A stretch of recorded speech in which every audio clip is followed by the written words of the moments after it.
ये जैसे भारतीय जनता पार्टी ने उत्तर प्रदेश में खुद का बेस एक्सपैंड किया और जातियों को अपने साथ साधा, उनको खड़ा किया और अब एक बहुत ही सबसे जबरदस्त जीतने वाली पार्टी है। और बाकी जो अलायज हैं छोटे छोटे, उनका बहुत बहुत सिग्निफिकेंट रोल नहीं है, लेकिन बीजेपी सबको साथ लेकर के चल रही है। लेकिन बिहार में बीजेपी को इस बात का भान हो गया है कि अभी वो वक्त नहीं आया है कि भाजपा अपने बलबूते पर सभी जाति को अपने साथ जोड़ सके। तो इस लिहाज से जो उनका ये जो कॉम्बिनेशन है, चिराग को साथ में लाना या फिर मांझी जी को साथ में लाना या फिर जेडीयू को साथ में ले आना या फिर उपेंद्र कुशवाहा को ले आना, अभी तो साहनी की भी बातचीत चल रही है, वो भी दिल्ली में कैंप किए हुए हैं और उनका भी इरादा है कि इधर ही रहें, उधर कुछ मिलने वाला नहीं है। तो ऐसे में आपको लग रहा है कि भारतीय जनता पार्टी ने बहुत ही एक जो इलेक्टोरल स्ट्रैटेजी है उसमें तो कम से कम कामयाब हो गई है बरक्स इंडिया ब्लॉक के। वो पॉलिटिकल जो इलेक्टोरल स्ट्रैटेजी है उसमें ऑन पेपर और ऑन द ग्राउंड दोनों जगह भारतीय जनता पार्टी कामयाब दिख रही है, जो इंडिया ब्लॉक नहीं कर पाई। देखिए, पहला, इसमें दो सवाल छुपा हुआ है। पहला सवाल यूपी और बिहार को कंपेयर करते हैं। देखिए, यूपी में भारतीय जनता पार्टी 2 बार चुनाव अपने बूते पर असेंबली में जीती है। योगी आदित्यनाथ को पहले बार मुख्यमंत्री बनाया गया और सेकेंड टाइम उन्हीं के लीडरशिप में और मोदी जी के लीडरशिप में चुनाव हुआ तो दोबारा जो है वो मुख्यमंत्री बन गए। तो 2017-2022 उसका मेन कारण मेरे अनुसार, और उसके पहले भी याद रखिएगा, वहां पर BJP chief minister Rajnath Singh थे, उसके पहले भी कल्याण सिंह थे, वो माइनॉरिटी गवर्नमेंट में थे बट मुख्यमंत्री रह चुके हैं। तो यूपी जो है वो अयोध्या में राम जन्मभूमि मूवमेंट का एरिया है, नंबर 1। नंबर 2, जितने फेमस आप कह लीजिए हिंदू रिलीजियस सिटीज है, वो वाराणसी हो जो दुनिया का सबसे पुराना शहर है, जिसके बारे में मार्क ट्वेन अमेरिकन राइटर ने कहा था ओल्डर देन सिविलाइजेशन, है ना।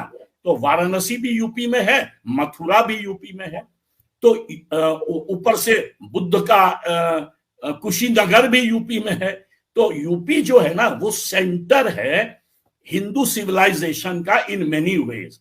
मतलब वाराणसी तो शिव का ही शहर है। तो वहां पे बीजेपी जम गई है। वो बीजेपी का माने एक तरह से कह सकते हैं उसकी पुश्तैनी है, पॉकेट बोरो है, अंग्रेजी में उसको कहते हैं। बिहार उस तरह से अलग है, जबकि दोनों हिंदी हार्टलैंड स्टेट है। बिहार में आज तक बीजेपी कोई पॉपुलर मूवमेंट लीड नहीं कर पाया है। जेपी मूवमेंट का पार्ट था। जेपी मूवमेंट में लालू भी थे, नीतीश भी थे और सुशील मोदी भी थे, और वो जाके 2 भाग में टूट गया। तो उसमें ये सो कॉल्ड लालू नीतीश मुख्यमंत्री बड़ा लंबे रह गए। और क्योंकि ये जेपी मूवमेंट में थे तो सुशील मोदी से दोस्ती थी, तो एज ए रिजल्ट वो एक तरह से नेचुरल कोलिशन बना। ये दोनों एक जमाने में, याद रखिएगा, दोनों लालू नीतीश एंटी कांग्रेस थे उस जमाने में। तो ये दूसरा स्टेट है।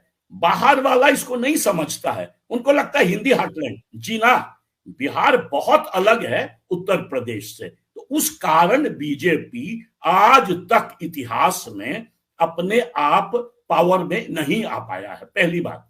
दूसरी बात, वो वहां पर सेकेंड लार्जेस्ट पार्टी है, फर्स्ट लार्जेस्ट नहीं। लार्जेस्ट पार्टी वहां राष्ट्रीय जनता दल है। बीजेपी नंबर 2 पर हर चुनाव में। यूपी में बीजेपी नंबर 1 ही नहीं है, सुपर डुपर नंबर 1 है। नंबर 2 बहुत पीछे छूट जाता है यूपी में। समाजवादी पार्टी इस बार कोशिश करके कूद फान के थोड़ा आगे बढ़े, नहीं तो अदरवाइज 50-51% वोट पर यूपी में बैठा रहता है बीजेपी। तो ये अपने ऑडियंस को हम बता रहे हैं, ये समझना बहुत जरूरी है। ये दोनों स्टेट का पूरा राजनीति अलग है। उसके बाद आपने जो सवाल पूछा अलायंस का, मैं कहूंगा कि ना, मेरा इसमें जवाब आपसे विपरीत है। मैं कहूंगा अलायंस की राजनीति में इस बार Congress has prove to be more successful 28 party को एक साथ करना, उसमें से 2 कूद के चला गया। नीतीश कुमार जो ओरिजिनल फॉर्मूला दिए थे इंडिया अलायंस के वो चले गए और उधर से आरएलडी चला गया। पर आज भी कांग्रेस के साथ, कांग्रेस को इंक्लूड करके 26 पार्टी एक साथ है। तो नंबर वाइज यदि लिया जाए, हालांकि कोई बोलेगा ए भाई बीजेपी के साथ तो 38 क्या अब 40 पार्टी है, पर वो 38 पार्टी जो है ना वो सब अदना पार्टीज है, 1 सीट का 2 सीट का। मेन जो आया है उनके साथ वो है नीतीश कुमार, सबसे बड़े प्लेयर। आंध्र प्रदेश नंबर 2 अभी जो आए हैं नायडू साहब। नवीन पटनायक से अभी भी जो है पूरा बात नहीं बन पाया है, और हरियाणा में आपने कल देखा जेजेपी के साथ टूट गया अलायंस। अकाली दल के साथ भी पंजाब में मुश्किल हो रहा है। मैं कहूंगा इसका एक कारण है। इसका कारण क्या है कि बीजेपी अपने आप में इतना स्ट्रांग है। पिछले बार भूलिएगा नहीं 303 सीट लाया, 353, 50 सीट और ऐड कर दीजिए, उसके अलाइज थे तो 85 सीट, पर 303 तो अपने से लाया ना।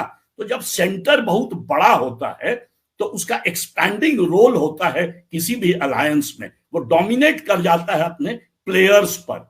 तो इस कारण जो है बीजेपी अलायंस बिल्डिंग में एक तो उसकी जरूरत नहीं है, उसको वो अकेले ही कैपेबल है 272 सीट से भी ज्यादा लाने का। इनफैक्ट लेकिन एक मिनट में थोड़ा रोक रहा हूं, बीच में रोक रहा हूं। अभी आपने अपनी ही बात को कॉन्ट्राडिक्ट आप लगता है कर देंगे। अभी आपने कहा कि नहीं, कांग्रेस और इंडिया अलायंस जो है वो ज्यादा मजबूत दिखती है अलायंस के रूप में, और 26 पार्टियों का। मैंने मजबूत नहीं कहा, मैंने कहा number of player alliance building में, नंबर ऑफ प्लेयर्स। लेकिन ये जो इतना, इस अलायंस का क्या पॉलिटिकल सिग्निफिकेंस होगा कि इनके अलायंस पार्टनर मान लीजिए टीएमसी थी, उन्होंने कोई बात नहीं की और 42 सीटों की घोषणा कर दी, और वो एक प्रकार से अलायंस टूटा हुआ है, मन बंधा हुआ है कि ठीक है रिजल्ट क्या होगा नहीं होगा पोस्ट इलेक्शन देखेंगे, लेकिन प्री इलेक्शन तो कोई अलायंस नहीं है ऑन द ग्राउंड। अब टीएमसी की वो हालत है। केरल में कम्युनिस्ट पार्टी जो है वो, जो सबसे बड़ी पार्टी है अलायंस की कांग्रेस, उनके जो सबसे बड़े नेता हैं राहुल गांधी, उनके खिलाफ चुनाव लड़ रहे हैं वायनाड में, और सीपीआई के नेता वहां पर चुनाव लड़ रहे हैं। तो केरल में वो उनके खिलाफ हैं, बंगाल में वो उनके खिलाफ हैं, तमिलनाडु में क्या पोजीशन होगी वो कहना मुश्किल है। लेकिन कांग्रेस के साथ तो बड़ा मुश्किल लग रहा है कि जहां जहां वो जा रहे हैं उनका अलायंस टूट ही रहा है। अब उत्तर प्रदेश में एकदम से रहमो करम पर हैं अखिलेश यादव के, तो बहुत दिखने में ऐसा लग नहीं रहा है कि इनका अलायंस स्ट्रांग है। छोटी छोटी पार्टी को ये लेके चल रहे हैं, लेकिन सारे जो लोग हैं वो कहते हैं कांग्रेस पर ही ठीकरा फोड़ते हैं। टीएमसी भी कांग्रेस पर ठीकरा फोड़ रही है, समाजवादी पार्टी कल तक फोड़ रही थी, सीपीआई भी फोड़ रही है। तो इस अलायंस का क्या महत्व है, पॉलिटिकल क्या महत्व आपको दिख रहा है? कुछ होगा इससे तो लाभ हो जाएगा मोदी को। आशुतोष जी, आपने पहले ही कहा ना, मैं राजनीति शास्त्र में पीएचडी हूं और इलेक्शन मेरा एक्सपर्टीज है। मुझे पहले एक बात बताने दीजिए। आज तक भारत के इतिहास में 2 ही बार प्री पोल बड़ा अलायंस हुआ है, याद रखिएगा। 2019 में नहीं था कांग्रेस कोई प्री पोल अलायंस में, 2014 में नहीं था प्री पोल अलायंस में, अकेले लड़ रहा था, उसीलिए साफ हो गया 40 सीट 51 की 52 सीट, करेक्ट। इस बार पहली बार समझने की कोशिश कीजिए, ये प्री पोल अलायंस है, पोस्ट पोल नहीं है। आप और कांग्रेस, आप जानते हैं मुझसे ज्यादा, एक दूसरे के दुश्मन है। और आज देखिए किस तरह से, जो भी कारण हो, कारण तो सर्वाइवल ही है, पर अलायंस है ना, दिल्ली में है। तो दिल्ली में इस बार 7 सीट बीजेपी नहीं जीत पाएगी, कुछ भी हो जाए, क्योंकि अलायंस है आप और कांग्रेस का। यही अलायंस यदि हरियाणा में हो जाए आप और कांग्रेस का, और साथ ही जेजेपी आ जाए, तो साफ कर देगी हरियाणा में बीजेपी को, स्टेट असेंबली पोल में भी और लोकसभा में भी। आप खाली नंबर जोड़ के देख लीजिए तीनों का, आप समझ रहे हैं। गुजरात में पहली बार संभावना है, पिछले दोनों बार सारा सीट ले गई बीजेपी 2014-2019 में, इस बार नहीं। क्यों? आप और कांग्रेस में अलायंस है। आपको भूलिएगा नहीं, गुजरात असेंबली में 16% वोट था आपका। ये समझ रहे हैं आप, प्री पोल अलायंस का दूसरा असर होता है। अब ये मैं मानता हूं बिहार में फेल कर गया, बंगाल में फेल कर गया है, पर डीएमके के साथ प्री पोल अलायंस है कांग्रेस का तमिलनाडु में, उसको हल्का मत समझिएगा। यही मैं समझाने की कोशिश कर रहा हूं। महाराष्ट्र में भी जो हो उठा पटक चल रहा है, पर प्री पोल अलायंस हो रहा है कांग्रेस का एनसीपी के साथ, शिवसेना के एक छोटा सा जो यूनिट है उसके साथ, मतलब ठाकरे जी के साथ, और उसमें अंबेडकर जी, प्रकाश अंबेडकर भी आ रहे हैं। प्री पोल अलायंस जो होता है ना, उसका हम लोग जब स्टडी करते थे या आज भी करते हैं, प्री पोल अलायंस में होता क्या है कि 2+2 मेक्स 8+8। मतलब वो क्या होता है प्री पोल अलायंस में, आपका वोट मेरे पास, मेरा वोट आपके पास, तो सारे पार्टी बहुत स्ट्रांग हो जाते हैं, जो कि पोस्ट पोल अलायंस में नहीं होता है।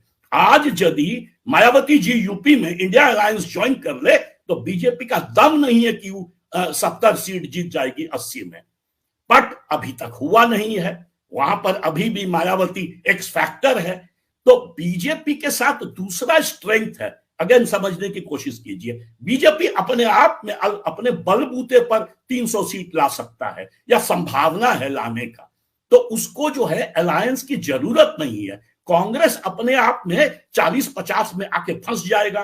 तो जब प्री पोल अलायंस करेगा तभी ना सारा सर्वे दिखा रहा है कि 75 सीट, तो करीब करीब डबल हो गया ना कांग्रेस का स्ट्रेंथ प्री पोल अलायंस के बेस पर। ये मैं समझाने की कोशिश कर रहा हूं। उस तरह से अलायंस बिल्डिंग करके ये प्लेयर जो खत्म हो चुका था देश में, अपने आप को ऑक्सीजन दे रहा है। और अलग से राहुल गांधी का तो यात्रा चल ही रहा है, तो कांग्रेस का प्लस गेन होगा इस चुनाव में। पर दिक्कत क्या है, यदि आप 50 से निकल के 75 पे पहुंचते हैं, अब बीजेपी 300 पर बैठा हुआ है, तो 300 से घट के, मान लीजिए कि 2019 के तरह चुनाव हो, तो 300 से घट के वो 280 पे आ जाएगा, फिर भी अपने आप सरकार बना लेगा। ऊपर से नीतीश कुमार को ले आया है 16 सीट में, यदि वो 15 जीत गए तो एक अलाई 15 सीट, चिराग पासवान 5 या 6 सारा जीत जाएंगे लोग, तो फिर उसको जोड़ दीजिए, तो वो जोड़ के दोबारा जो है 325 पे पहुंच जाएगा, लोएस्ट सीन। ये अलग है कि उसके बाद मोदी वेव हो तो 400 पार हो जाए, ये तो अलग डिबेट है। बट प्री पोल अलायंस में कांग्रेस इस बार, उनका तो एक्सपेक्टेशन था कि नीतीश भी साथ रहेंगे, ममता भी, वो दोनों गड़बड़ा गया है, या मान लीजिए और भी आरएलडी भाग गया। बट याद रखिएगा, प्री पोल अलायंस को भूलिए मत। आज कांग्रेस प्री पोल अलायंस कितने पार्टी से की हुई है? 26 पार्टी से, है ना, 2 निकल के भाग गया। भोलानाथ के 2-in-1 बैटरी ऑपरेटेड हार्वेस्टर कम ब्रश कटर के साथ ट्रॉली अतिरिक्त लागत पर उपलब्ध है।